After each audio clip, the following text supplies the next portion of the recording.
Hello everyone and welcome back to another episode of the Padel Pulse podcast powered by TSH Padel.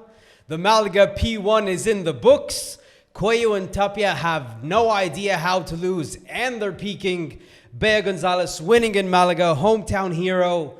So many amazing stories that went down. Maxi Arce, who is this guy? We're going to get into it. Carburger breaking up and so much more. But to begin, we have to start with the one, the only, Coello and Tapia. Again, winning 36 titles now. They just passed the legends Pablo Lima and Fernando Belasteguin and have become the second most successful team in the history of men's paddle.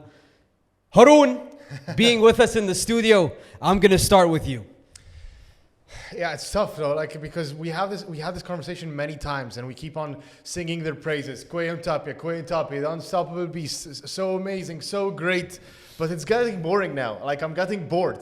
This is really becoming ridiculous. Chingalan were very far this final, and I think everybody else was. They didn't drop a set this entire tournament, and it was like a cakewalk. Nobody had any chance against them. They crushed. They gave a bagel to Bergamini and Paquito. They crushed everybody in their way. It's becoming now it's nonsense. But Coello is just so good.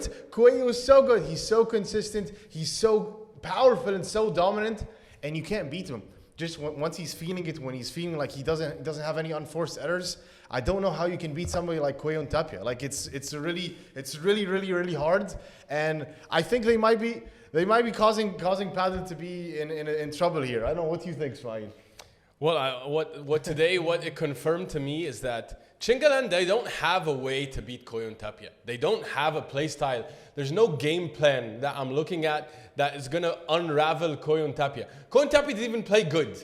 They played okay. Today was an okay day for Coello and Tapia, and yet Chingalan could not find a way to break through the armor. They had some chances. Even when they had the chances, they didn't convert the chances. So we can talk about that. They're probably I don't know, in their head a lot. They're like, again, another loss. I don't know. They're definitely in their head, because this is now 1-11 in their last 12 times they face each other, and they lost the last two matchups since Rome, and Rome was the first time they beat them in a year. So we're back to the dominance of Coello and Tapia. They're unbreakable. They're like a video game. You don't know what to do against them. Chingalan, they have no idea what to do against them, and you saw what happened today, right? Because they figured out, obviously Chingoto's getting dominated by Coello on that matchup. So all of a sudden, Galan is trying to play throwback to the LeBron Galan style of play. He's playing the return and coming in. My favorite. I love that style. I love that style of play. He's playing the return and coming in. Hyper aggressive style of play. Unfortunately, there's only one other player who can play with him that style on the right, and that's Juan Lebron. Chingoto can't play that side. They did win a few points. They did create a couple of break points, I guess the shock value of that, but there is no play style for Chingalan to beat Coello Tapia. Chingoto even tried to play more aggressive. He tried to hit more smashes, and he was hitting stuff that were going out. He was trying. He was hitting a couple of smashes at Tapia, worked a couple of times, and then he would go for too much on the Viboro or on the Bandeja, and he would go hit the fence, and it would out. And it caused errors in the big points of the match. That's how they lost that 5-all. That's how they lost that 4-all in the first set. It's that they don't know what to do, and they try to do too much. Galan tried to play a different aggressive play style. All of a sudden, it felt like it was working, but ultimately it failed. They have no weakness. You don't know where to go on the court. I'm going to back you here, Haroon, on what you're saying on Coello. I've been someone who's not been giving Coello credit over the past couple of years. I think it wasn't as aesthetic to watch as Galan, Tapia, and LeBron. But I've become I would watch that Bajada all day. The Bajada is the best in the game. But other than that, it's not aesthetic. What he does is undervalued by the casual eye. Maybe I was a casual before, I don't know. But now, what? You're not now. I don't think I'm a casual now. I always thought he's deep. I always thought of myself as hardcore, but I didn't appreciate Coello. Coello, you can't beat him. Chingoto has nowhere to go on the court. There's nowhere he can go on the court. He's blocking everything. He's defending from the back. He's defending from the front. Every time the ball went up, it was night smash, sleep tight. He was perfect on all the smashes. I don't think he missed one smash opportunity today, Coello. He was perfect. He was perfect today, Yusuf. You know, he continues to be perfect. I think he's peaking at this moment. But also you have Tapia on the other side, who from the very first point he was locked in. And maybe he wasn't at his absolute best where we saw magic, but he was the best Tapia version. Like, he was the best he had to be. And when those two are at their best, there's no way to stop them. And, you know, you can talk about all these different points of where, okay, they made dumb mistakes, maybe Chingoto and Galan. But I come to think of it, as you said there's nowhere to go in the court.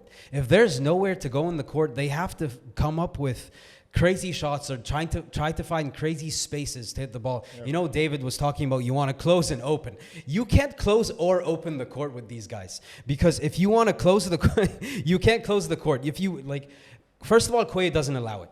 He does not allow you to close the court in any way. He closes the court on you. He's suffocating on that side.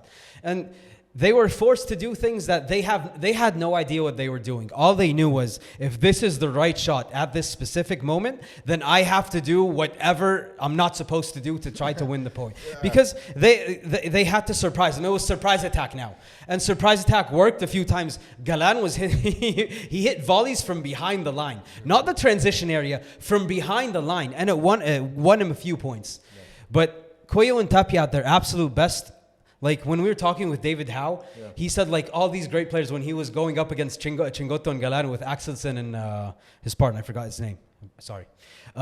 He said, like, you know, they have these specific weaknesses that you try to attack. I know it's not that easy, but you know. But where's the weakness here? Because in that game in the second set, if we remember when they had the chance to break, it was 4-3, right? Yeah. And they had 3 break points and they had the chance to go. Yeah. Every single lob that went up was a smash that came back. So they had to play low. And then when you play low, they have both of them have Coello the best volleys. loves to play low, by the way. Exactly. Coello loves to play low. There's nowhere to go. And then eventually, Chingoto, he can't. How can you hit? There's nothing called the perfect lob. Like, I think when you guys made the case of lob or smash, this does work in your case. It does work in your case, because I said, what if a good lob? Because a good lob neutralizes a great smash. Yeah. Today, it did not. Not for the top 4. Yeah, but top 1. You know, top 3. Top 2. These guys. You know, there's a point, because their normal style of play, because you're saying what style of play, how can they beat them? Their normal style of play is really competitive, and they were just like reach them to tie breaks, final sets sometimes. But I feel like because of now, they feel like it's so close yet so far, because they're unable to win. So they're like, okay, we need to try something different. We need to do something we didn't do before. Because the normal thing's not working. It's not working. And nothing's working. If all the matches are ending in straight sets, like a lot of them are ending in straight sets. We're happy with a 7-6. You were happy. You said it was amazing because they took them to a 7-6. That's how dominant these guys have been over the second best team in the world. Yeah, it's true. There's no game style, but I also want to point out something else, which is they had multiple break chances. They had 1 break point, I think, in the first set. They had 4 break points in the second set, and it was at 3-4. In one game, they had a chance, and Galan had maybe 3 errors, 1 rushing to the net, and so Coello choked him with the volley, and then a couple of smashes, I think, from Coello. Like, they on the break chances, on the pressure points, honestly, and this has now become a theme, they don't play their best paddle. They try to do too much on the break points. I'm with you. But the point before, like on Deuce, when the points that they were winning in that game, it was crazy stuff too. It just worked in their favor. Was it crazy? Was it crazy? Yeah, it was. No. Galan's coming in off of anything. Okay. But and if it works, it works. And he likes to do his twist thing. Yeah, like, but it's like, if he lost that point, you're gonna say, that made no sense. That was a dumb move. Why are you rushing? Just play the right. Like, because he won those points, we didn't say anything. But when he lost those points, we are. So it worked both ways. He won some, he lost some. But obviously, that's not a tactic, is it? Because if it's 50-50, that's not. No, it is a tactic if you're going to decide to play aggressive and you're going to decide to take the return and come in. Chingoto can't cover the same amount of ground as him. So True, therefore, true. you have part of the court that's open, and they're gonna find the gaps. These guys, it's as if they're throwing the balls. Even if you're hitting with so much pace, the volleys, they know how to direct it exactly where they want the ball to and go. you're saying that they know how to unravel that tactic is different, but it is a tactic to come in and be aggressive. Alone, he aggressive. was playing single. I was telling you during the match, like I feel like Galan's playing by himself. He's not by himself, like he's a super. No, he's playing tactics on his own. And then Chingoto, if you find a way to meet me forward, let's meet me forward. Maybe But I understand because he was frustrated because the other tactic's not working. But at the same time, he wants to play that tactic. But Chingoto can't play that tactic. Yeah. I don't know if it's not coordinated with Chingoto. He was definitely coming to the net alone on a couple of those. Also. It was so that's true that happened. But also, as you said, they can't both move up. So sometimes it can be a strategy that one goes up and one stays back. But then Chingoto doesn't know how to play that style because a couple of times he sacrificed Galan by basically playing a cross-court ball right into Koyo's hands, and Coello nailed Galan in the chest with a couple of volleys. Like you can say that's a it Chingoto is mistake. disorganized. You They can are say it's a disorganized. Chingoto mistake, but I can also make the case that Galan, like how they play the game, you're not supposed to be there at that point. I don't know. You decide. My point is, no, I but don't like know. I I'm can not make the blaming case. I can Chingoto. make the case. For it doesn't make sense for if you're attacking, we never agreed that you're going to come to the net. So if anything, you close the court for me. I don't know if he didn't agree. I don't know or if they agreed before the changeover or they agreed It did look at the back. We can't agree. It looked like each one was playing his own game. There were a couple of points when it looked like that, 100%. But then eventually they got to it and they won some points and they created the break chances. So if they did that as a tactic, it eventually worked and they got to the break chances. All you want is the chances. But you can't waste the chances. Coello and Tapia, every time break point, it's over. I don't think Coello and Tapia needed more than 2 break points to break twice this match, right? And so it's a mix of they don't know what the game plan is, they don't know what the tactic is, because you can't go anywhere on the court. And also, there is a bit of a mental problem here where they're not able to play the big points the same. Even the way they lost that game at 5-all in the second set, like 3 errors from Chingoto, 2 of them bandeja errors from the back. That's unacceptable if you want to, like, especially in those big moments, you have to play consistent. I love Chingoto. I don't want this to come off as it's Chingoto's fault they lost the match. Not at all. But you can't do that against Coello Tapia. Yeah, that point is fair. My only thing is, I just feel like it's due to Coello's greatness. Of course it is. And it's due to the fact that he has no idea where to go with the bandeja. And we saw a few times in the match, like when he was trying to go bandeja to the body, Chingoto bandeja to the body is a tough shot to defend, and Coello just redirects it every single time. So what was he doing? He added more pace to the bandeja, and then when he added more pace, all Coello's like, okay, I don't have to block this one. Actually, I'm gonna let this go by. It's gonna come back to me exactly where I want it to be, shoulder height, and I'm gonna attack now instead of blocking. And then, okay, that's not working. Let me try to go to the middle soft. He's covering that. Then let me try to go to the corner then near the fence. And that's, the margin is like, you have to hit the ball in this big of a spot. Yeah. So as much as we can blame Chingoto, I want to give Coello so much credit for being like a giant presence at the net in the front that causes someone like Chingoto to give you errors that you think make no sense. Yeah. But they make so much sense because of Coello. There are a lot of forced errors. And yeah, I think we started off maybe with some frustration. I started with some frustration because I wanted it to be a nicer match. I wanted some more competition. I wanted Chingalan to win this one because we wanted the rivalry. But yeah, 100%, it's forced errors. Coello and Tapia are playing, especially Coello is playing really well. And they're forcing Chingoto and Galan to play things that they can't play. And they're forcing them to play with a margin of error that's quite very small. So yeah, 100% I agree with you. 100% like Coello is forcing all of this. Yeah, I feel like just where's the bandeja, that slow bandeja to the middle? Where is that? No, Chingoto does it sometimes. Yeah, I know, but they cover it so well. They cover it. I know, you can't get Coello to it. is so long. He's so long. I know. That's why I don't know where's Chingoto supposed to go. Where's he supposed to go? No, he's not tall enough to hit a gancho that comes down. No, today he can't. Chingoto, actually, I liked some of the stuff he did today in terms of the smash down the line right at Tapia. Yeah, that line drive. Yeah, a couple of times it hit Tapia. A couple of times it got them some nice points. Like no, that's something nice. It wasn't. I think I don't recall him doing that much before. So that's something new, definitely, that they tried. They had further, like at the same time, they had their chances today. They always do. Every tournament they do. And But they like, didn't take chances mean nothing. Yeah, the chances, they don't mean much. Well, they don't mean much also because they lose them like most of the time. So it's. But if what you're saying is if I'm Jorge Martinez right now and I'm going home and guys, we had 3. It's the only thing you can hold on to. It's the only thing you can hold on to because you lost 1 out of the last 12 matches. So you have nothing else to hold on to. Or you hold on to the 2 times they won in Rome over the past year and 2 years. It really is insane. It really is the insane. dominance from Coello and Tapia. But this was the first match. Like, by the way, I was totally against you guys when you would say that it's not a rivalry. I was fully agreeing that it's a rivalry. But this is the first time in a long time where I watched this match. I'm like, this doesn't look like this is a rivalry. It doesn't look like last tournament. This match right now, the last tournament, the tournament in Bordeaux, to me, I felt it was a 50-50. It was a coin toss to me. I felt like it could go either way. This match, what? It finished in straight sets.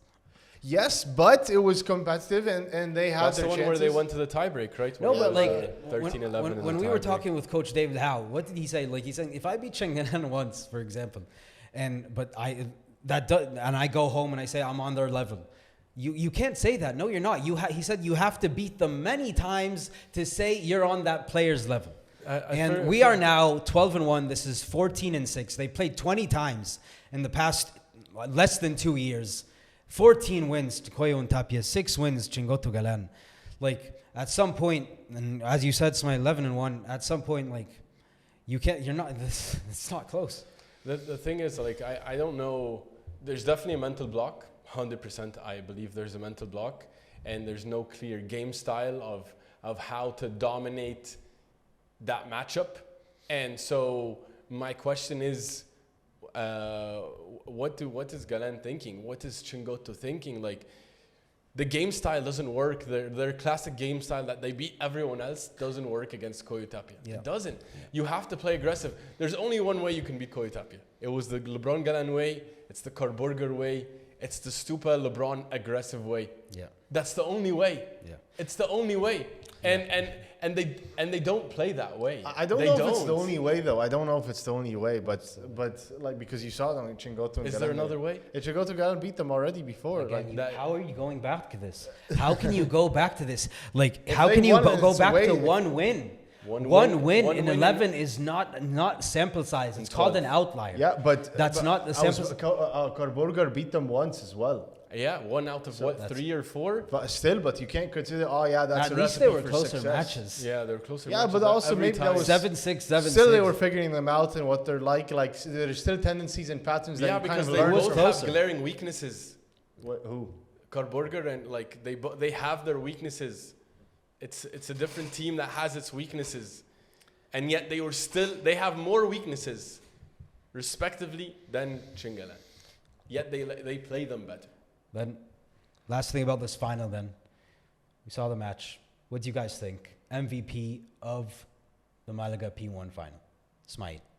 It's 100% for me. You know, it's like maturing is realizing that Coello is the person carrying this Coello Tapia team. Okay. For me, it's 100% Coello. For the fact that he does not dip ever, and yet today, not only did he not dip, he played excellent. He played excellent defense from the back, excellent defense from the front. Chingoto didn't know where to go.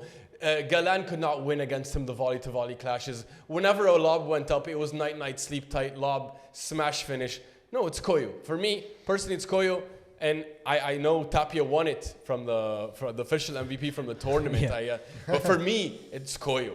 Okay. How about you? Yeah, I agree. I agree. Like, because I was trying to put myself in that match to see, like, or not putting myself in that match, but I'm watching, like, Coello is dictating everything. Tapia was more of supporting Coello, what's it called, like, unpopular to what we think, and that he's the magic man and the one with all the trick shots. But this was Coello was the leader here, and he was the MVP for me. Yeah, not much more to add to what you guys said. It's Arturo Coello. That's a unanimous for me. How did the tournament give it to Tapia? I think they want to do something different, change, because I think Coello got to the past 2 times. Maybe the entire tournament or something. Maybe they looked at some stats. Yeah, I would wonder what stats they have. No, they're not keeping stats. Winners, smash it as serves. Anyways, I'm looking at the. By the way, just a fact about the stats, because I went to the Premier Padel website at least to see what stats they're providing. they have the schedule. They do have that. They do have the schedule, and look at the stats. And so I'm looking at first serve points. Don't rip them that way. Don't do them dirty like that. They have the first serve points won and the second serve point won. First serve points won, I think it was like 59%. I think for Coello Tapia, 43%. I think for Chingalan. Both of them, however, 0% second serve points according to PremierPadel.com.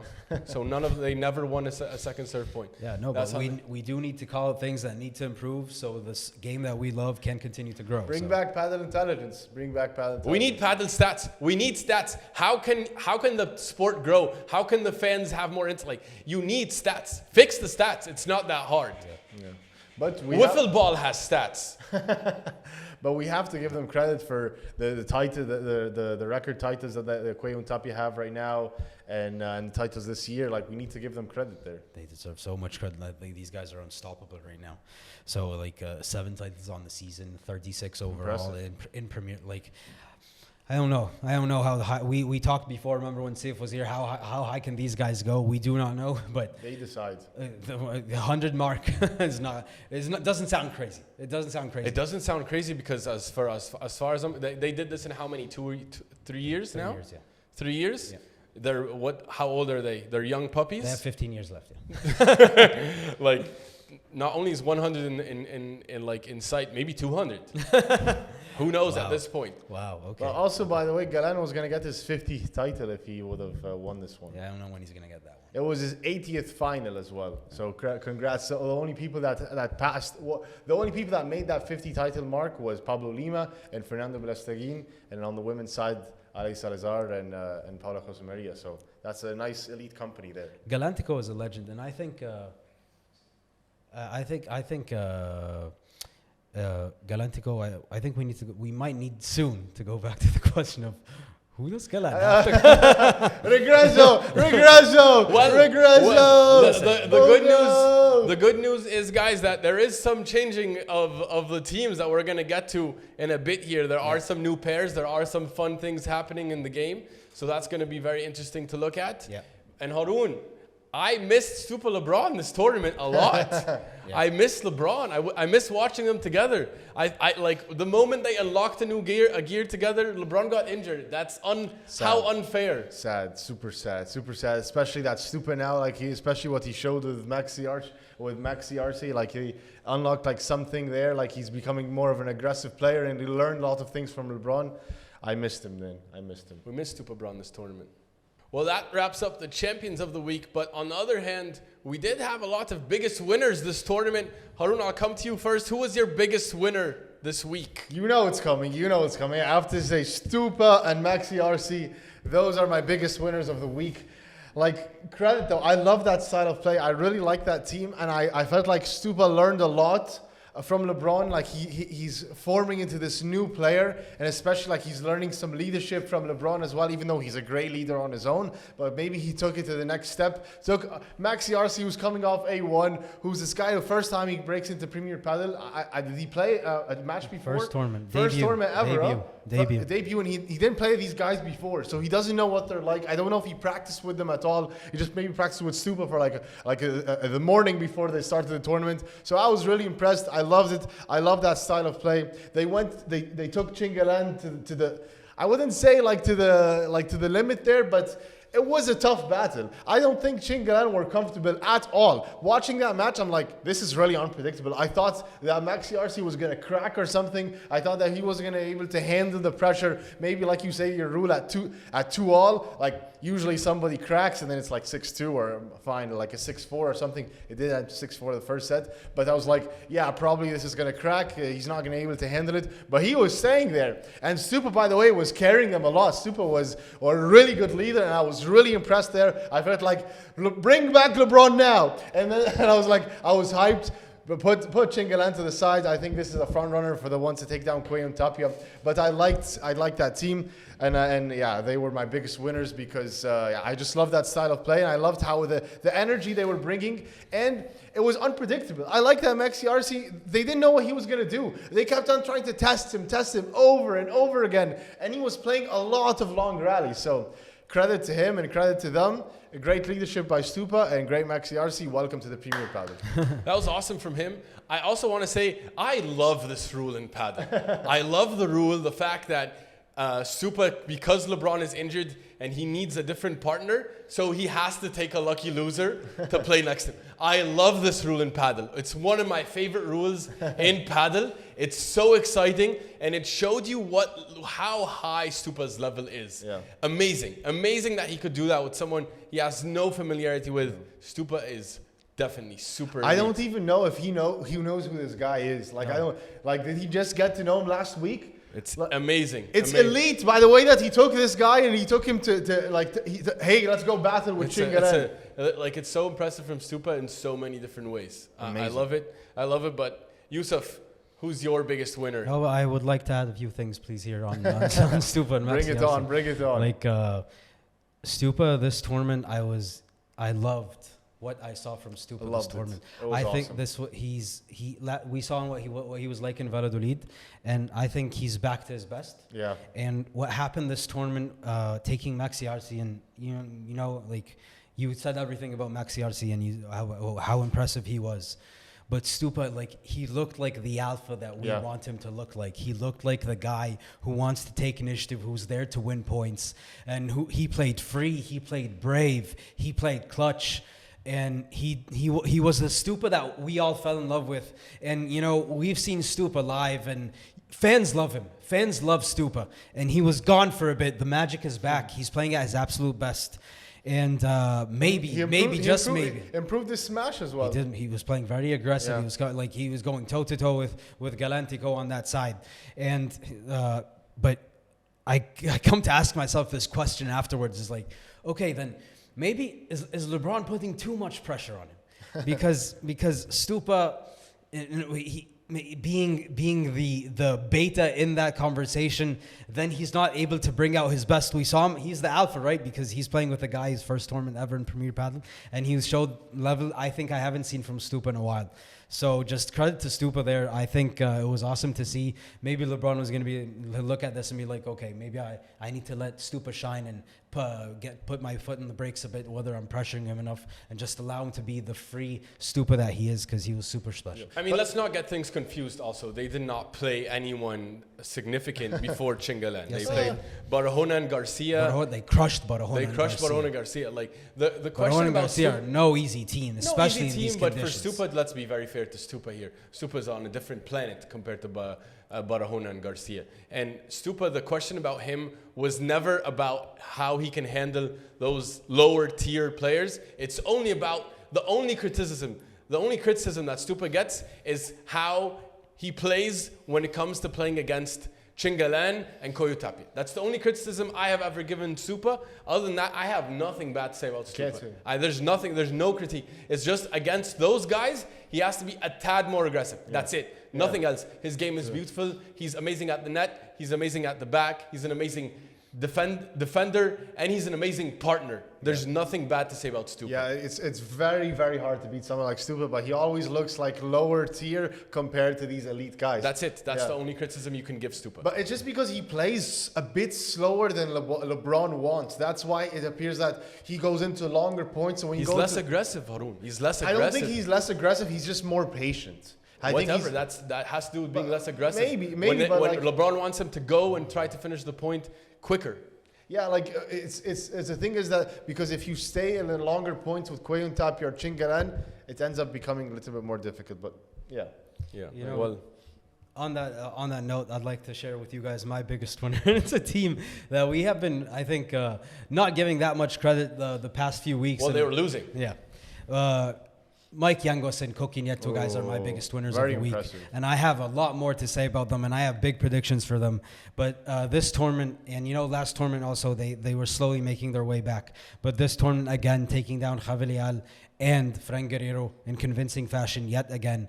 And then I think the match of the tournament, again, was not the final. It was this match. Semi-final against Chingalan. Absolutely epic battle this one was. I thought they were supposed to win this match, honestly. I think they deserved to win this match. Going 6-1 up, they had so many chances in the second set to get a break and win that set. They had some break points as well in the third set. Yeah, but Chingalan... Go up 5-3. I know, Chingalan, they deserve so much credit because they found a way to win. And we can talk about that match if we want, but since the conversation right now is about Coki and Mike, they are finding their best level again. And my prediction for Mike Yanguas and Coki Nieto is I think they are going to have a spectacular second half of the season. Wow. And I'll tell you why. Because the second half of the season is going to match perfectly with their style of play. Because the summer season is ending. The outdoor tournaments are going to decrease. We're moving back indoors. It's going to get colder. It's going to get slower.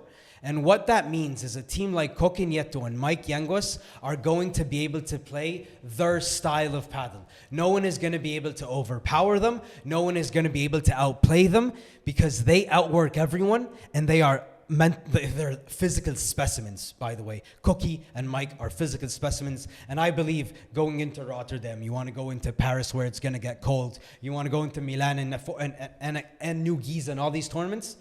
Mike Yanguas and Coki Nieto are going to be a team to watch, and I believe they are going to cause damage, and we might see them making multiple finals by the end of the year. Wow, that's high praise. I'm definitely not there, but I'll hold on my thoughts. We shall debate that. The conditions. You make good points. I'll give it to you. You make good points. Because it clicked to me finally. I'm like, why this team? Why this team? We keep asking the question. But to me, I'm like, because the season is 12 months. And 6 months of the season, maybe even more, you guys do have an advantage when it comes to the conditions. Maybe. There are also other teams that could also make the same arguments, though. So I'm not going to rush that. They're one of the top ones. We shall see. Okay. Yeah, we're definitely going to see. How about you, though? Yeah, so you, Smile. Guys, I've been attached to this player since the beginning of the season because I've been so intrigued to watch his story. And it's Tolito Aguirre and him and Alex Chozas, who made a nice run to the quarterfinals here. It wasn't spectacular in terms of the opponents they beat, but it was a quarterfinal run, the deepest Tolito has gone in a Premier Padel tournament. No, they actually won. Fine. They made a final. I mean, outside the boycott era. I love the fact that he's consistently improving. I've perceived him as a player with the potential to go to the top. And now that he's taking it more seriously, he's taking his fitness more seriously, he's adapting to the game, he's showing that he has the potential. I really like it. I also am a big fan of Chozas, who's a player who doesn't get enough credit, but I love players who are malleable and can play on both sides and they don't complain, and he's been forced to switch partners like 10 times this year already. And yet he still shows up. He's solid, he's a good partner, he's mentally tough, like he's doing a good job. He's doing a job. Mentally tough? I don't know. Maybe we like. No, because I think he's decent, but he's not a clutch player yet. But if you are able to switch partners and to still bring a good level, regardless, he's not pouting that he changes partner. I mean, no offense, but look at Garrido. Garrido changed partners a couple of times now, and he just keeps going lower and lower and lower. But Chozas, he's been changing, and he's getting rough hands in terms of partners that might not necessarily fit his game.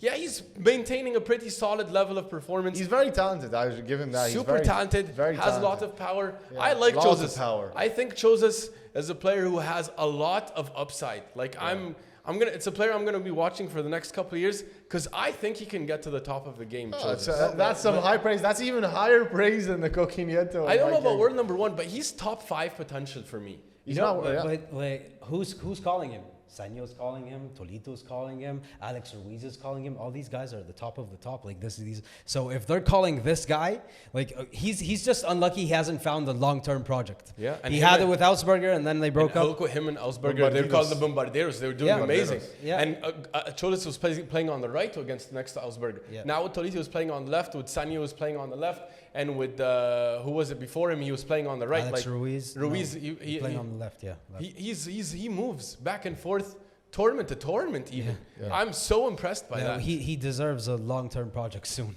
Yeah. Soon. Because But there are not very many long-term projects available in Padel anymore. no, because like you said, he's like a special, very young player, and he doesn't have the ranking. And he needs who's gonna take a bet on him? That's the question. Soon he's gonna get his chance. But do you have any honorable mentions, guys? Yeah, maybe I want to mention like Cepero and Torri. Like those guys, they own Garrido or what? Like what's up with that? They have his number. Like I'm now sad for Garrido, even though like I'm happy for them, but I'm sad for Garrido. They took down the Cepero and Torri took down Garrido. They took down also Beluati and Pablo Lijo. Good and win. Yeah, I like Beluati. That's a very good win, by the way. Beluati is low key very spicy, He's very so good. savvy. I love him. He's one of my favorite He players. might have one of the best wrists in Padel. Oh my His God. wrist is insane. The slice that this man can generate on all of his shots. Yeah, remember that insane final match point that he had with Garrido? With It's like, Garrido. Beluati! Like the match point Against hit Lima and the Tapia. exit. Against Lima and That Tapia. was They beat spicy. them. That was spicy. We need to go back and check that. But yeah, that was a great one. But then they lost to Paquito and Bergamini 2-2. Valiant fight. Like they're a decent team. So yeah, they deserve some credit. That's a team that's been making noise this year. It's a team that's showing promise. Yeah. They went from who in the world are these people to Cepero and Torri. We know them. Upset. Yeah. guys. Upset potential. Upset potential. There we go. Upset potential. Yeah. Yeah. Nice one. Paquito and Berga, though, a bit some love, huh, guys? Back to the semifinals again. Yeah. But unfortunately, they have no idea how to beat Coello and Tapia. Yeah. They played them 5 times this season. They're 0-5. We need to by the way, we need to hold Paquito accountable for that body language. Like we keep talking about it. It's really bad because Bergamini is going to work. He's going to work. Let's fight. And then once you go down that early break, Paquito's like, yeah, I don't think we can beat them. But that's not a professional player. It's not fun. Also, the fact is, like, You're better than that. if the body language point, Harun, it's a good one. It's a killer because I lose faith in him. They got broken in the first game of the match. The first game of the match. They were down 3-0. Is the match over? Is the match over when you go down a break? Like, you lose the first game of the match, Bergamini's probably thinking the match is over. Like, Paquito's body language is... because of Coello and Tapia. Yeah. The same thing with Chingalan and Chingalan. But the body language, the errors, the way they lost that break, that first game, was all on Paquito. Yeah, well, they were all his errors. Yeah. You know that Bergamini, he's taking all this because he's never played with someone as good as Paquito. We were just talking. He's off never camera. had these He was consistent playing with results Victor before. Ruiz. Remember, but they Garrido. were having good results. They Yeah. made the finals and stuff. But They're also, top 10 team. it's They're not top someone 10 who was a team. world number one, who's someone who's won the biggest of tournaments, major champion. So he's like, I have to keep up with this. But eventually, someone's gonna come. Hey, Berga, let's go. Let me take you. I don't know if anyone is going to suit him the way Paquito suits him, though, to be honest. You think? Paquito is a perfect match for the style I of really- play Bergamini. Second half of the season, I'm going to make this point again. Second half of the season, guys like Bergamini, like Nenno, like Chingoto are going to be sought out players. Because it's going to be slower conditions, good. and you need someone to calm the pace for you. Someone who has the patience to go 15, 20, 30 balls from the back to win points. We'll talk about the new Dineno partnership soon. Let's see. exactly. Let's see. Well, that's But I have to ask you guys though. I have to ask you the big question. What do you think about the Carburger breakup, Yusuf? Would I be lying if I said I felt it was coming? Really? Like, how many times? How in the world do you feel that was coming? We were talking about these guys being world number ones. I know, but remember the past 2 episodes when we were talking, we said the body language is off. We don't feel like there's that same fire. There's that like drive within them. Like these young guys, they're coming and they're hungry. It was off, and I was like, okay, maybe it's the long season. They just want to break. But that wasn't the case. It was like, it looks like they were done with each other. More Ausberger being done. To me, with Cardona. it came out of left field. I did not sense it at all. I'm telling you, but the energy was off between them the past few tournaments. Maybe that was because and they like were I'm losing, looking though. at that. That looks like someone who's maybe done with the project. And like, I'm like, okay, I didn't want to think it, but when I go back and like hindsight's 20/20, obviously, but I'm like, okay. I think the writing was on the wall. The body language wasn't the best. It wasn't. I was not excited watching them the past few tournaments as I was this like last one, a month or 2 ago. Yeah. So and then I'm like, okay, these guys, the juice is gone, and it's time to break up. You felt that sign? It was coming? No, I mean, I don't think I saw it coming. And also, this is my favorite team. This is your favorite team. You've been high on them for the whole year. It broke my heart. It broke my heart. Especially all the insane wins that they had together. They beat Coello Tapia. They beat Chingalan. They beat Stupa Arce. They beat all the top guys. They're the only team to beat all the top guys. That means they're the only team that had the game style to beat all the top guys. It broke my heart. It broke my heart. Coello and Tapia were talking about this is the team that keeps them up at night. No, I'm absolutely devastated. It was a great day for Coello and Tapia. A great day. They've been having many great days. Juan LeBron breakup and Galan, and now here the other team that could potentially take them down also breaking up. No, I didn't see this. The breakup coming for a couple of reasons. Because when you have a decisive player, they call it decisivo, a decisive player on the left, like Cardona, who can potentially morph into something like Coello, you don't want to give up on that project. You don't want to give up on that player because he gives problems that other right-sided players can't pose. And the firepower is unmatched. They had the most firepower on tour.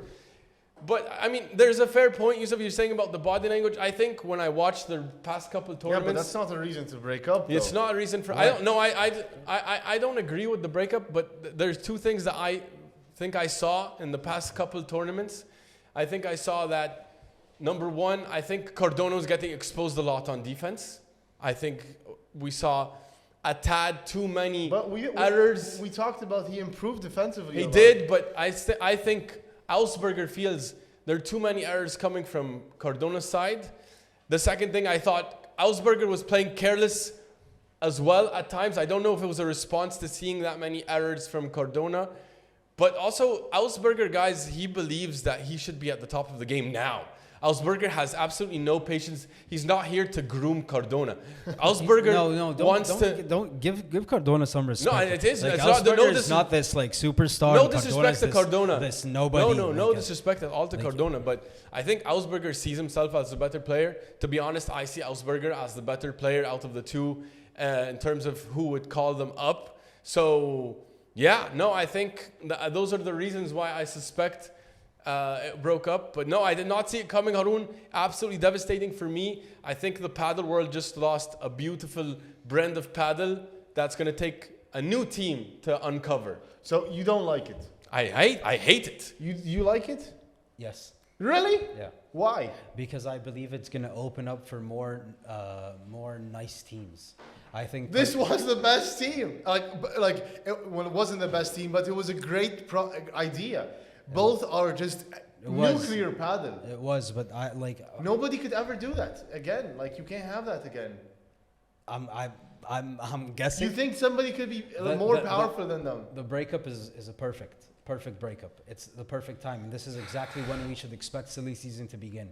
The month of August is going to be off completely. That's when phone calls are going to start being made, or like deals are going to start to close, because they're going to have a month. Everyone's waiting for that chance to get a good training block and working as a team. And I'm not sure if these new team ups are long term, but I think this is when phone calls are going to start being made. And the team that had to break up for so many movements to happen is Cardona and Augsburger, and we need some juice in the tour, honestly. We definitely got juice. And we're going to get into that juice in a second. I'm sorry, guys. I completely disagree with you. I think this is a horrible decision for them to make, but... Not for them. I'm talking as a paddle fan. As a paddle fan, I think it was electric. Instead of having one team, I think we can have many good teams now. Yeah, but for me, I lost the most exciting team I love to watch. They were no longer that exciting team. It's like you have a piece of meat and then you're spreading it on many different sandwiches, but instead of having it in one nice juicy sandwich. I think special teams are coming. That's why. Well, I think special teams are not the ones that. It could be, but we lost something special. A moment of silence for Carburger. If you guys come to think of it, a guy that could potentially team up with LeBron is now open. A guy that could potentially team up with Galan is now open. Well, let's see. Okay, well, switcheroo just happened. Teo and Nenno decide to leave each other. Augsburger and Cardona also decide to leave each other. Augsburger decided to team up with Martin Nenno. This is the newest big team we have on tour. Smail, your thoughts on this team? How good are they going to be? Their potential, your thoughts? Well, I am heartbroken that Cardona and Augsburger are broken up, but on the bright side, Augsburger is my favorite player. He has yet to play with a top tier player like Nenno. Nenno has been a former world number two player, a player who has won many titles, who's been competing for world number one, savvy veteran capacity, savvy solid player from the right. Augsburger has never, ever played with a player like that. Combine that with the power, I think we're going to see a very interesting partnership that's going to be like a Chingalan light. And remember, we used to think of Nenno as a much better player than Cingotto. So this has a potential to be something big. It does have potential to be something big. I completely disagree with you there. I completely disagree with you there. On paper, maybe, yeah. Martin Nenno, the amazing player, super pibes, whatever, great player, but he did not have a chance. He doesn't have a chance with Nenno more than he had with Cardona. Cardona was giving him much more opportunities. They already beat. Cardona has a lot of weaknesses still. He also has way more advantages. So does Augsburger, but okay. He has way more advantages. Nenno in this new era is not suited for Nenno. Maybe sometimes in stability, but I don't think this is a big project, a long-term project. I don't think this is a good idea to invest more than 6 months. And I don't like it. I don't think it's a good idea. The only person I think that is leveling up is Nenno. I think Nenno got a fair share of the deal because he's playing with somebody exciting, an upgrade, a younger, stronger, tougher, or whatever, more ambitious Theo. But I think Augsburger got the short end of the stick there. So yeah, I don't think this is a great partnership. He decided to make this move, but so that's on him and his team. But I think he fought with Cardona, by the way. I think there's drama behind the scenes there. I don't think it was just a clean breakup. I think some things happened. It's a ranking move. I'm reaching. Nenno got a better ranked player, and so did Augsburger. They're both higher ranking than their current partners. So it's 100% ranking move. It's definitely smart in the short term for both of them. They'll get better draws. They might go further than they normally do. They'll delay playing against Coello Tapia, who they kept running into in the round of 16. Yes. No, it's a smart move for Augsburger. It's a short-term move. And I think Augsburger has a lot to learn from Nenno. How can you not say that? No, you can. And this is going back to my theme of this entire episode is the second half of the season is going to want players like Martin Nenno on your team. And but the Martin Nenno that we've been seeing, guys, for a while now, this is not the Martin Nenno that got the call from Galan to join him. No, it's not. This is not the same player. And why not though? Because he's figured it out. I don't know. I don't. Maybe the hunger's there, but like you say, in a way, I think Cingotto got a lot more aggressive. He got he's a lion. He's a lion when coming up to the net. I don't see that fierceness, honestly, from Martin Nenno. I don't feel like he has. He obviously has it within him, but he's gonna have to work on it. But when I watch Martin Nenno, I don't see someone that's attacking, that's being proactive, that's taking control of points. I do see that from Cingotto. I do see that from Bergamini in points. And Martin Nenno is the third one of that trio who plays that style of play. That's massive disrespect to Martin Nenno. Because Martin Nenno is a perennial semi-finalist when he was playing next to Juan Lebron. This year he's had next to him because Garrido. of Juan Lebron. And so with Juan Lebron, he's able to play the style that can take him to semi-final and final. And this year he's been playing with Garrido and Tello. Which was Garrido, who is now in the ranked in the late 20s. And Tello also just moved into the top 20. These players are not the better player in that team. But sure, I disagree. 2 years ago you can disagree. Now you can disagree. I still disagree. Who has the results? Tello has the results. Tello has shown. He did it with Libak, yeah. and then he's coming in exactly. Tello had Nenno had nothing going into that. Yeah. He only had points. The results were not impressive with Libak, other than that one tournament run that they had. The Padel was impressive. The Padel was impressive. One semi-final. Multiple semi-finals together. They had two? Yeah. And it was also the style of Padel they were playing. It was much more dangerous than Nenno. Nenno didn't have anything that was really scary. At least now, this year, this day and age. I think Nenno is gonna show you why he was the best player out of the Bergamini and Cingotto. He was the best player, in my opinion. He can still be. In my opinion, Galan brought out a different style in Cingotto. He has to prove no, it. but we have to see it. But it's not there. To us. It's hard to bring it out when you're playing against those players, to be honest. That's my belief. Yeah, but you have other players that are bringing it out against these guys as well. Let's see. Okay, guys, we're not aligned on the Ausberger-Dineno team up, which I absolutely love, by the way. But on the other hand, we have Cardona and Tello teaming up together. Harun, your thoughts on this? I love this team way more.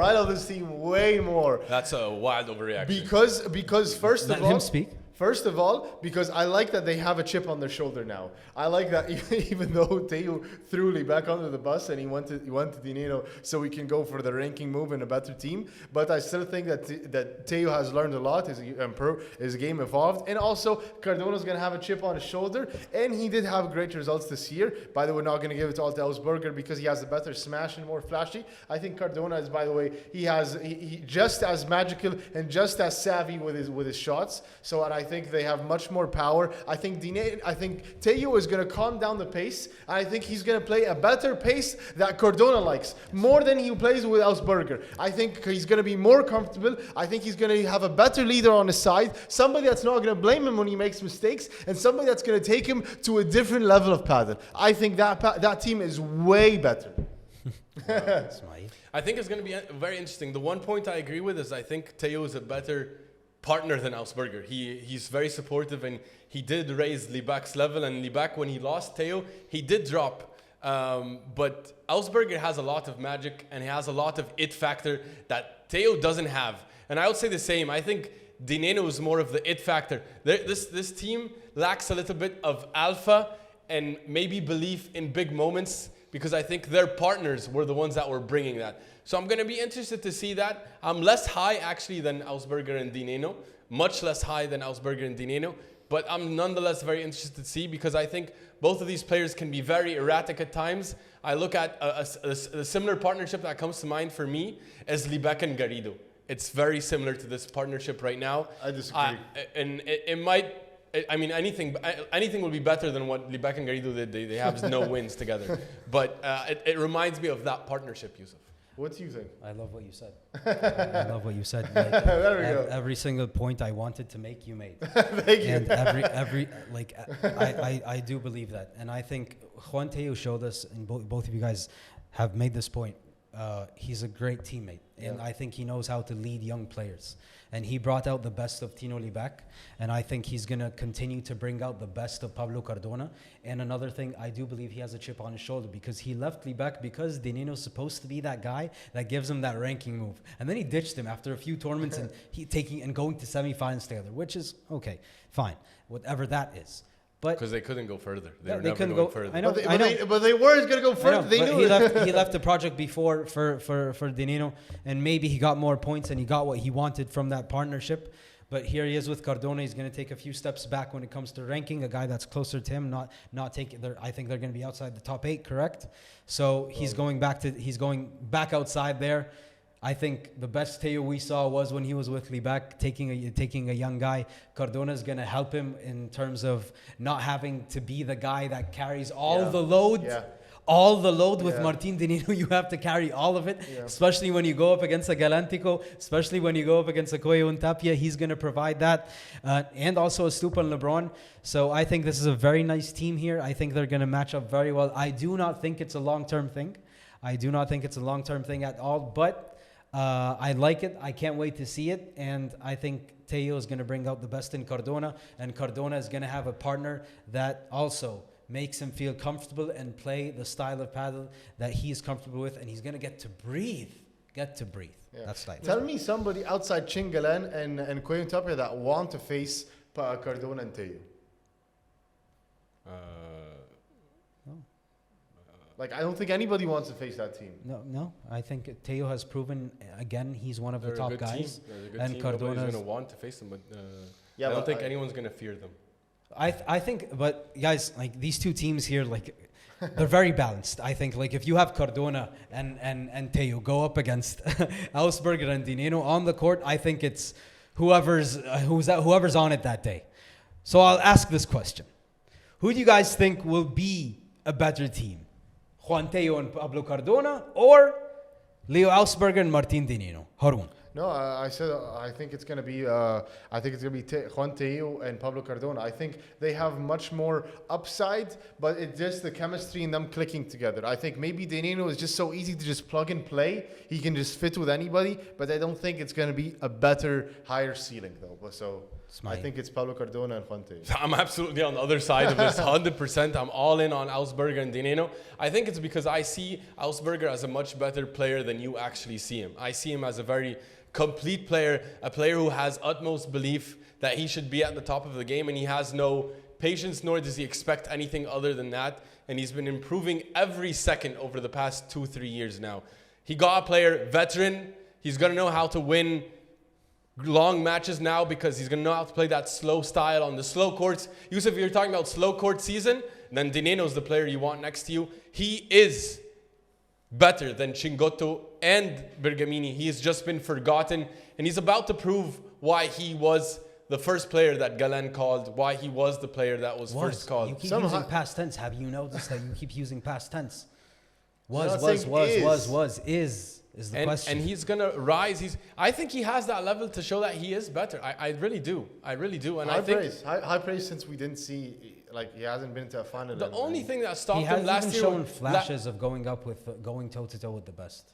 He hasn't had much of a chance to really prove that. When he goes up against Coello and Tapia, honestly, it wasn't Nenno that was the one coming up short in my eyes. It was the fact that Teo doesn't match the firepower nor the decision. Nenno can't do anything. He can't do anything. Against Chingalan, I like the Nenno matchup a lot. I like it a lot. And I like what Augsburger can do. I think this is going to be a team that's going to surprise us. Well, I hope so, because I want to see more exciting things. But I hope so. But you guys, like, you're like convinced Cardona Teo, and you're convinced Nenno. I feel like it's like you can convince me, and you can convince me. You're in the middle. Yeah, no, like I love this partnership. But I can see this partnership too. What you have is a traditional team. What you have is the hybrid closer to what we see from the best of the best. But I think at like a tier below. And if you also, I don't see these two teams as long-term projects. I think they finish to the end of the year. I don't think so. Really? I don't think so. By the way, neither of these teams finished the end of the year. Maybe Cardona. I don't think so at all. I think these are very short-term projects. I'll be surprised if they play if Augsburger and Nenno play for 3 tournaments. Okay. I'll be really surprised. Okay. Yeah. So we have a break. So, but I think is only going to. I think Tarragona the decision is Tarragona, to play Tarragona, to be able to have a litmus test to see, is this going to work, or do we have to all make calls? And they're going to play with each other in Tarragona? Yep. So that's going to be happening in a week now? The week after next. So we're going to get to first. So they're going to get, Martin Nenno and Augsburger, they're going to be seeded 7, so they're going to be up there. They're going to eventually, they're probably, like, if we only have one tournament, we probably can expect that Leo and Martin, they're the ones that are going to have the deep run, because they're going to be seeded 7. But if you put a gun to my head and tell me I have to decide, I'm going to go with my head says Nenno Augsburger, because it just matches up better. Slightly. You know your heart says. But my heart says this team, but I'm gonna go. I think Teo and Cardona are gonna be the better team. Wow. It's tough for me because I do think both these teams are short term. But since the question is being asked, I'll answer it. I'm gonna go Cardona and Teo for all the reasons that we mentioned before. Well, let's have a check-in when they break up or when the season ends of who finished higher in the rankings and who had a better season. Yeah. Well, last question, guys, I need to ask, and that this is to conclude with our segment, Spicy, No Spicy. Spicy, No Spicy. Cardona and Augsburger, you guys were shocked. Guess who was absolutely shocked? Who? Seba Neroni, the coach of the team. Because he found out that he was one of the last people to find out before media found out, before, I guess, agents, before sponsors. After, you mean? Yeah, Seba Neroni was the last person to find out about this breakup. Unbelievable. Ismail, you were shocked. Your thoughts? Absolutely shocked. I can't imagine what does it mean for the coach to find out, one of the last people to find out. And also, the reason why I guess it's shocking also means that he didn't perceive there were any problems.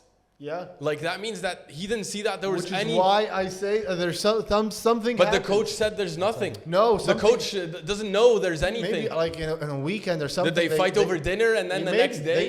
They went to an outing or something and they fought. I don't think so. I think. I'll let you go now. Okay. I don't think so. I just think that he perceived. That means that he saw there was no problems. It was all going according to plan.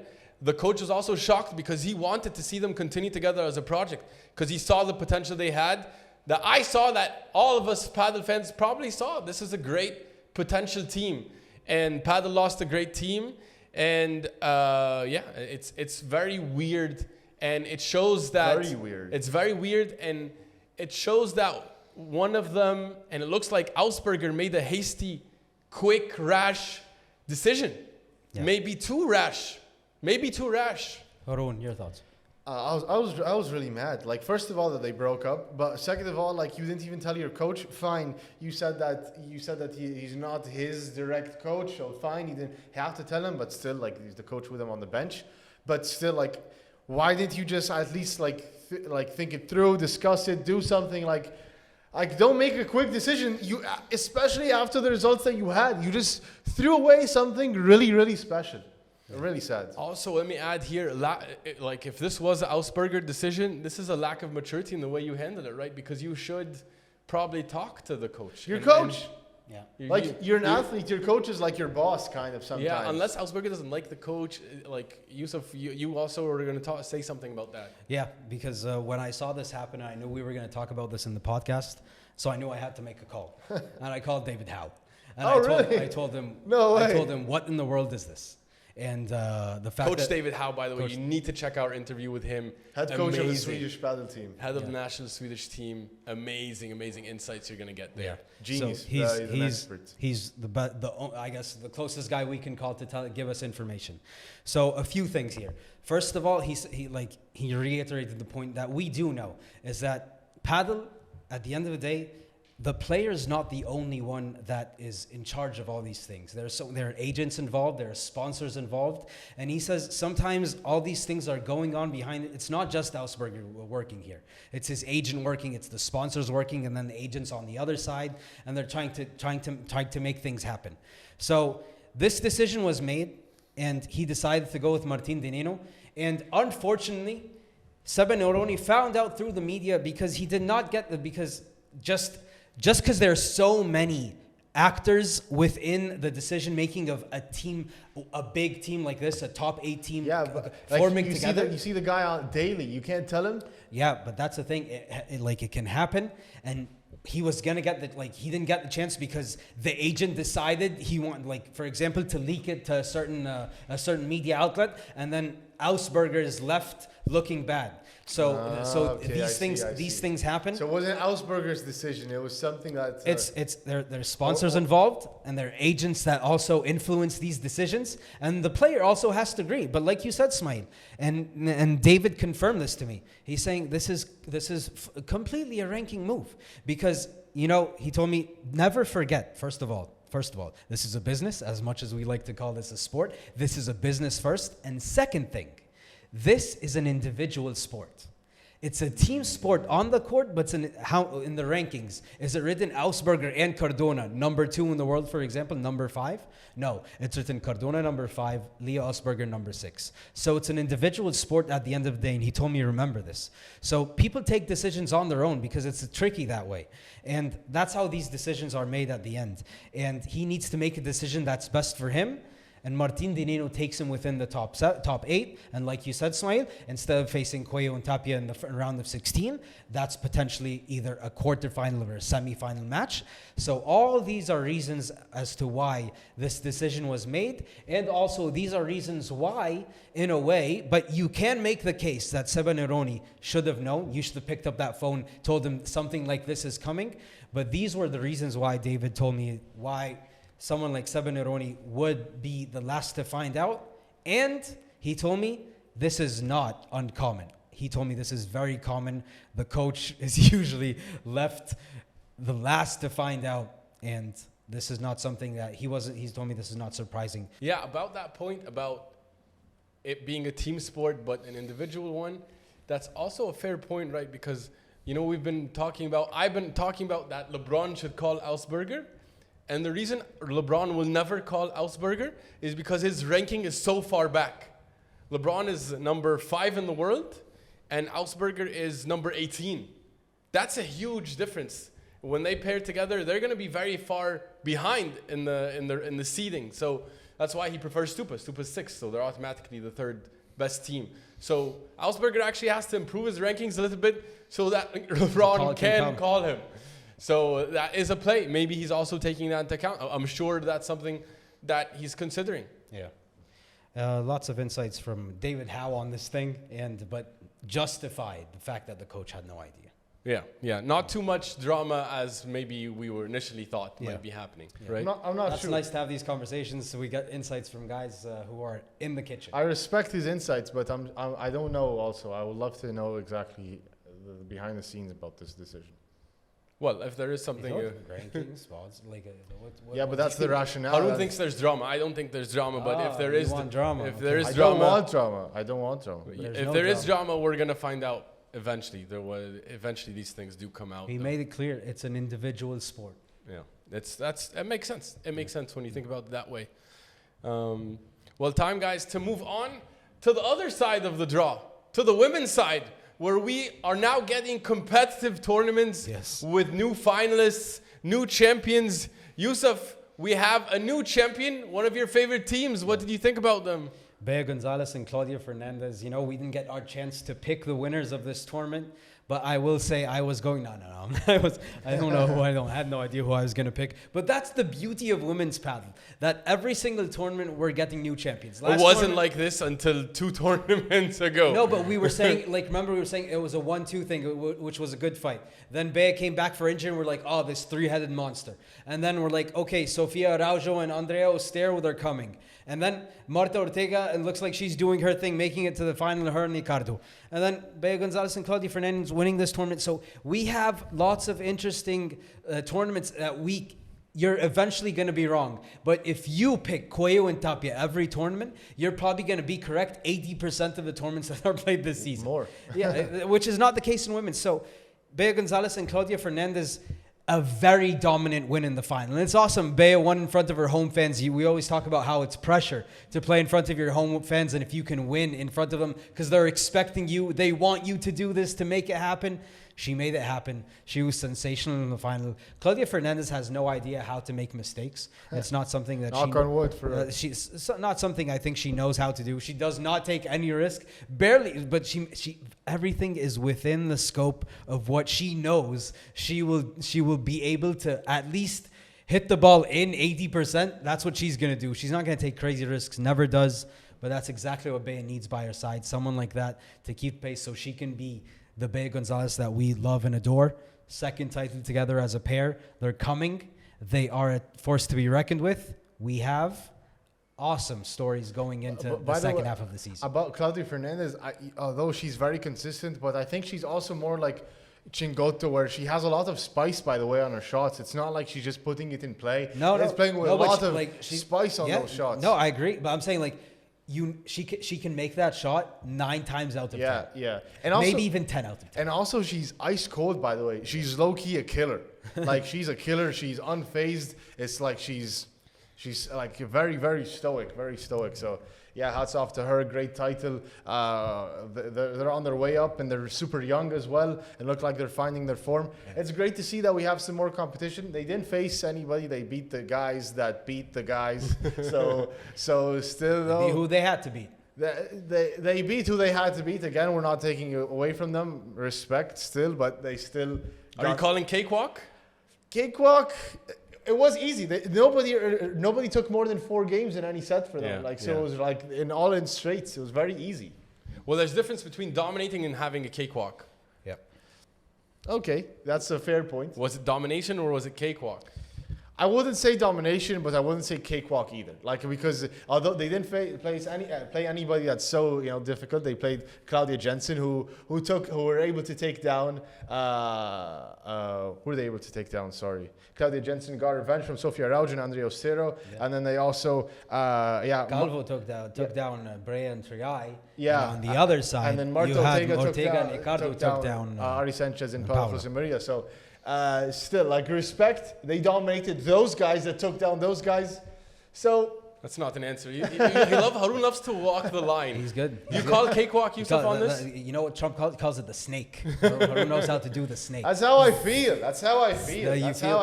Yeah, but give an answer. Everything is not black and white. No, but give an answer. You make everything gray. I learned this from the best. You make everything gray. I don't make everything gray. Give us an answer. A lot of great, smart people told me. That means you have no opinion. A lot opinion. of smart people told me there's a lot of gray area that you have to look at the nuances in life. Oh my God. Do you call cakewalk, Yusuf? I love the philosophy there. Let me just make sure. Do I call cakewalk? No, I don't call cakewalk, because also the people they played in the final, Ortega and Ricardo, they took down Paula Jose Maria and Ari Sanchez. So they took down the world number ones. So when you take down the world number ones, it means that this week you were probably better than them. Than everyone else that they took down. No, but before that, that's just how it is. That's just how it is. Like, you're not supposed to face, especially you're talking about the number 3 seed. Who are they supposed to face before the semifinals? That's tough. And you're supposed to have a good quarterfinal match. You're supposed to have a tough semifinal match. Okay. Yeah.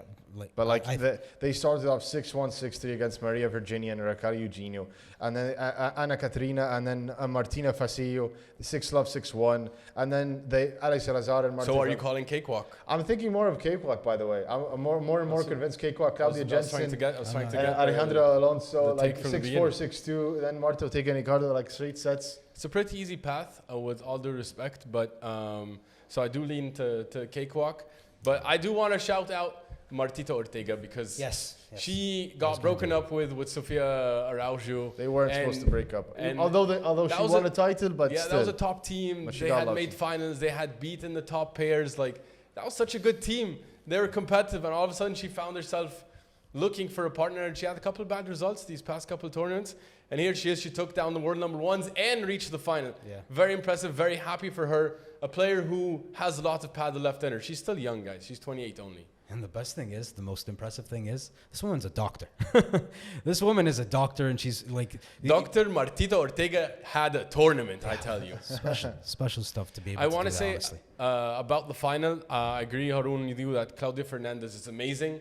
She, for me, is a big difference maker on the court.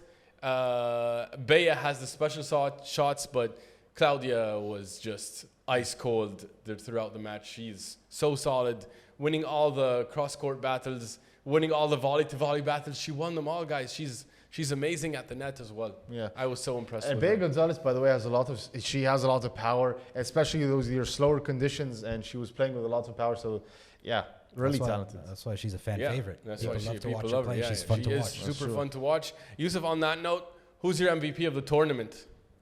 I'm gonna go with Bea Gonzalez. As much as I love Claudia Fernandez, but this is a person that had to face all the pressure of winning at home. She was able to get that done, and also I'm biased because she's one of my favorite players to watch on the women's side, and I think she played the best match she can possibly play. It was a dominant win. Both of them get credit, but I would give 55% to Bea Gonzalez, which is why she's my MVP. Harun, who you got? I like the analysis. I agree with it, but I'm just gonna give it to Claudia Fernandez just because I like her. I like her more. I think she's more consistent, and I like the way she plays, especially during this tournament, because she's not doing the flashy finishes in the winners, but she is carrying and she's setting it up so nicely. Yeah. So she's my MVP. Fair. How about you, Usman? I think it's Claudia Fernandez, okay. Because I think Claudia, I don't remember if I saw an unforced error from her side, first of all, today in the match. And at some point today, tactically, they went away from Claudia Fernandez because they couldn't win that matchup, so they had to start playing against Bea. So she's just solid. She's winning at the back. She's winning at the net. I love her complete game. I think Claudia, for me, is the MVP of this tournament. Yeah. Okay, guys, moving on to one of our favorite segments is Cool Dude Moments of the Week. Smail, do you have a cool dude moment that you want to share with us? Guys, I'm a sucker for sportsmanship displays on the court. You are a big sucker for that. I am. I love them. And we had a nice one this week. If you guys caught it in the Tapia Coello match against Paquito Bergamini. Yeah. And at 4-2, 15 all, there was a lot of noise being made by the crowd, a lot of booing. I don't recall exactly why there was such a commotion, but there was a lot of noise and a lot of booing coming from the crowd. Bergamini was the one serving. He ended up serving, and he ended up double faulting. And Tapia wanted to repeat the point. And Coello, but they didn't. Paquito and Bergamini didn't accept. They moved to the ad side. And so Bergamini puts in the first serve. It was a fault. He puts in the second serve. Tapia knocks it out of the park, basically. He hits it over the fence to donate the point. And super classy. That's just what we've come to expect from the top champs of the sport. Coello and Tapia consistently displaying that they are going to win with earned victories and pure sportsmanship and class. I can't get enough of it. Yeah, that was absolutely lovely to see. It's just that's what we expect from Coello and Tapia now, you know. And even though they don't want anything for free, not only he hit the double fault. Yeah. But even okay, I think that the outside factors affected you, and I don't even like that. So here's the point. And you don't want to go replay the point? How about this? Lob all the way outside. And if you look afterwards, Coello came over to Tapia and shook his hand like they won the point, because he was happy that he made that move. So classy. Yeah. Man, these dudes are so classy. They're setting such an excellent example for all the younger generation. Don't want to rain on your parade, but I don't know if they were as if they won the point, but I think it was just supportive, they were just supporting each other. But nice. I don't want to rain on your parade. Nice. That's a nice one. Yeah, very nice. He clapped on the racket, and he shook and he went to give him a high five. Okay. After him hitting a lob all the way out of the court. You don't think that's what? Anyways. I think it's just a normal high five, but okay. Okay. You see how you see it. I see how I see it. I think they're extremely classy guys, and Coello has shown it time and time again, which I'm sure why would you react then? I think the sport. Why would Coello react there? Let me just get to that. Why would Coello? Because good teamwork and good camaraderie. No, but I think the sport of Padel is, and I think the new generations in general are just so classy across Padel and tennis. I can't get over what John Sainz did, giving up the point at 9-all in the final set super tiebreak against Coello Tapia. I can't get over that. And Yannick Sinner, what he was doing with Carlitos Alcaraz in the French Open final, and what Alcaraz was doing with him. I love these new generation of champions who are just super classmen. It's all sports. It's all battle on the court. Everything is fair. Play fair. I love it. It is good stuff. Lots of amazing things. Yeah. You have another one, Yusuf, you want to share with us? Yeah. My cool dude moment is not as amazing as yours, Smail, but we were just talking about the Coki Nieto and Mike Yanguas match against Chingoto and Galan, which was the best match of the tournament. And that cross is Galan versus Coki Nieto. And afterwards, Coki put out the post and saying, we fought hard. Eventually, we lost to Chingoto and Galan. Coki got some comments in that post. Chingoto told him, incredible level that you have. But Galan, in his comments, he wrote down for him, Coki, the level that you showed was absolutely insane. We should actually go home with a draw after what just happened. And how about this? How about all four of us, next match, play on one side, because the legs that are needed to play tomorrow after what just happened, I don't have them. Coki, you're insane. Coki, you're special. And, it was nice to see just also a nice sportsmanship moment from Galan. He doesn't have to. You don't have to give confidence. That's giving confidence to your opponent and a guy who's going to come out hungrier next match. But like you said, Smail, they're very classy, these guys. They're showing an amazing level of sportsmanship. And Galan showed it in this instance. Also, Chingoto showed it in a way. Lovely to see, lovely moment, lovely things that I enjoy. And I think it's what makes athletes the role models we should have. And I think these guys are living up to the platforms that they have and the place that they are in society and in their communities. Yeah, that's awesome. Mm-hmm. Also, Galan and Coki national team friends and partners as well. Of course. So Yanguas as well. So yeah. So nice to see. Yeah, very nice. Well, guys, moving into my favorite segment, and I can't wait to get into this from the beginning of the episode. I'm like, when are we going to get to the overreactions or not? So I'm going to tell you guys something, and you let me know, is this an overreaction? Is it not? This thing gets us in trouble, doesn't it, huh? But we are having fun. Have some fun with us, okay, guys? We're going to keep doing it, by the way. We're not going anywhere. So, first one, Smail, let me come to you. Augsburger killed a very special project by leaving Cardona and joining Nenno. Overreaction or not? Absolutely, this one hurt my heart. It broke my heart when I saw this news. Not as much as LeBron and Galan broke my heart, but this one was right up there. Absolutely, this is not an overreaction. Augsburger killed a very special project, one potentially challenge Coello and Tapia for world number 1, according to Coello and Tapia, not according to anyone else. Exactly. The only team to beat the top 3 teams this year. Absolutely, we lost a big team. Smart. Hold on. Overreaction or not? Not an overreaction at all. Not an overreaction at all. He is responsible for killing this very special project. If Tapia says that this team gives them nightmares, then you know that you have something special. And if Augsburger decides to leave, then he killed something special. You know, but like it goes back to the saying, you know, I said this about Teo and Liebeck. You only know you love them till you let them go. And maybe it was time for a break. They're super young. Teaming back up together is not something that you cannot. It's gonna happen because at the end of the day, these guys are gonna be the cream of the crop for 20 years to come. So they're gonna have to team up again. So maybe it's a break. Maybe let's learn a few things. You guys talked about how they have some flaws. Maybe Nenno will help Augsburger become a bit calmer, learn gain some IQ points in a certain way. Cardona, the same exact thing. So I would say it's an overreaction. This is not the end of the world. They're not in their primes. Eventually, they can team back up. But at the moment, he's not really killing something that was super special. Okay, fair points. Okay, guys, second one. Harun, we should now crown Coello and Tapia as the year-end world number 1. Overreaction or not? As tough as this is to answer this question, but I think so, yes. I think we should just crown them already. I don't think anybody's going to reach them. I think Coello and Tapia are world number 1s this year. Smail. I think it's tough for you, Harun, because you have to concede that no longer Stupa LeBron will be world number 1, nor will Chingalan. So I think that's why it's tough for you. I knew all along. This is Coello and Tapia. It's the ultimate task to beat them, let alone to be on their consistency. This is not an overreaction, unfortunately, until we see a new team in sight, Yusuf. I think this is the most sure thing we have in sports in general. So, yeah, this is not an overreaction whatsoever. And with that first start of the year, it's very hard to overthrow them now. How? It can't happen.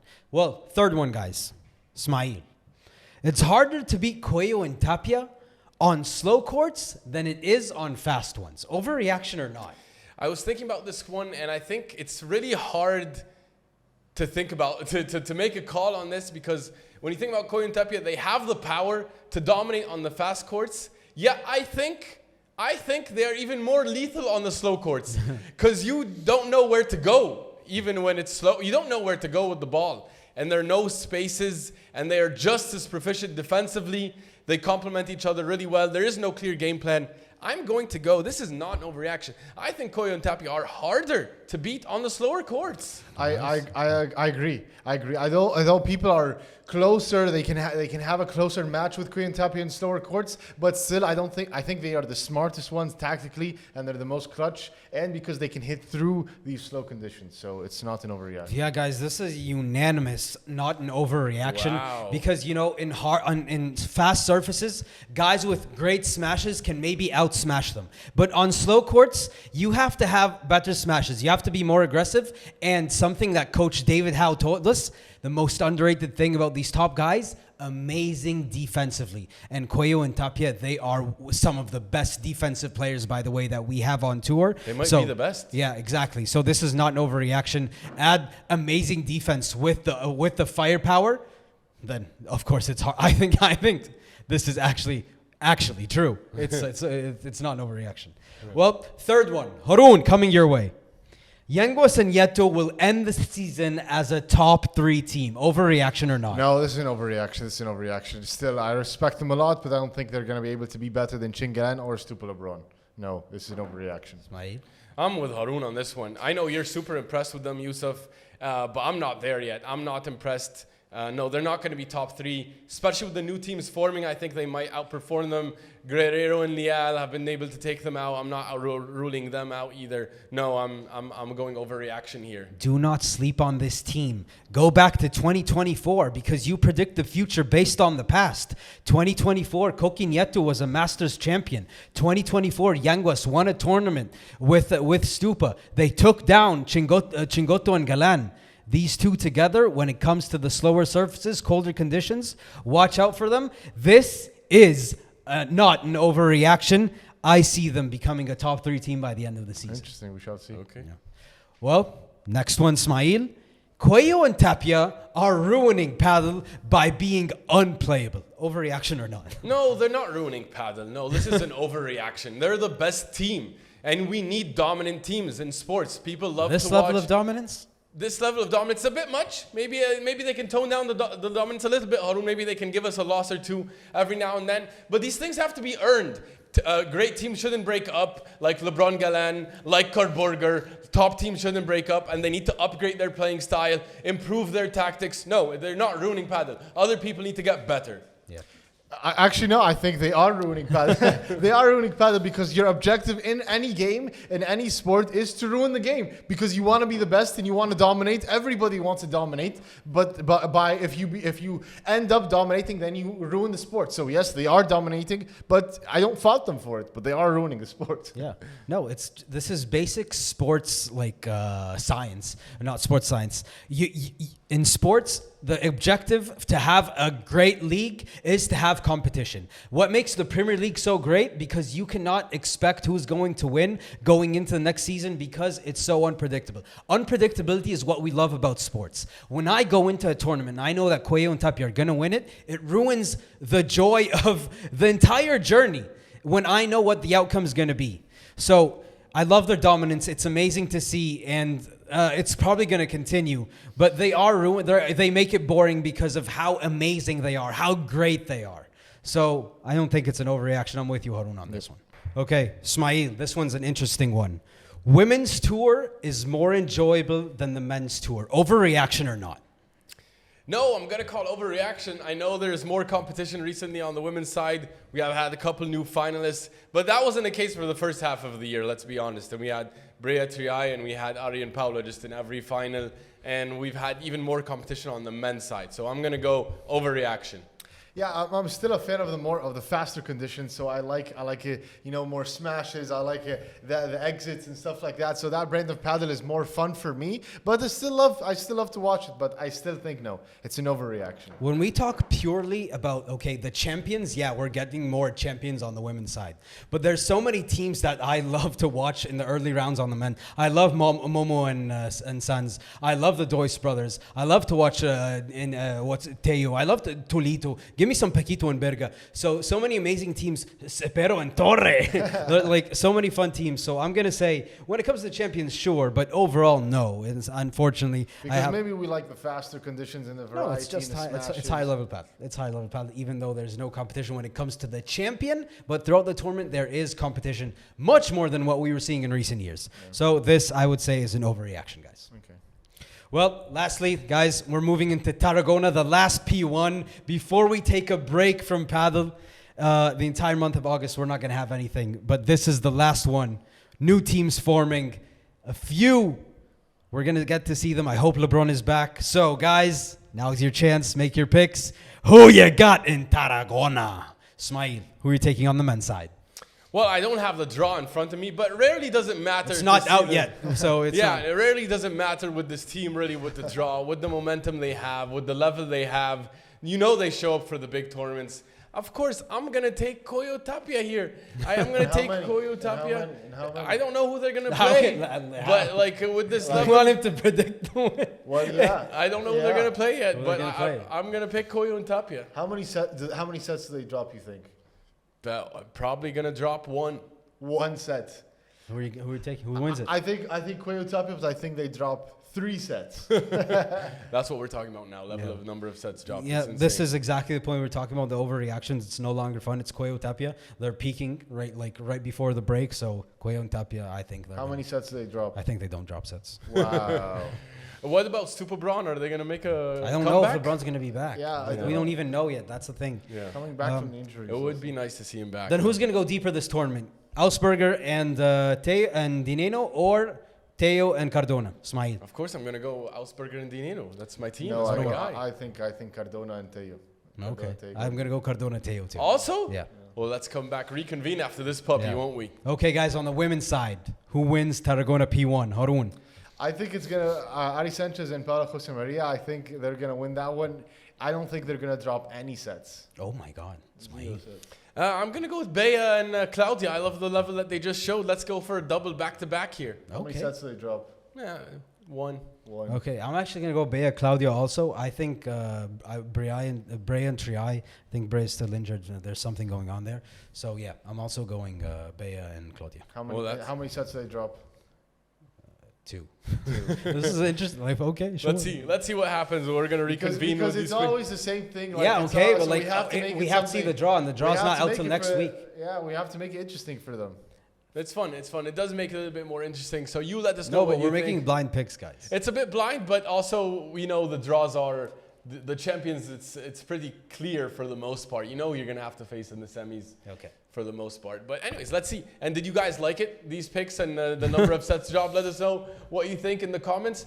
And you really need to go check out our latest interview with Coach David Howe, the head coach of the Swedish national team.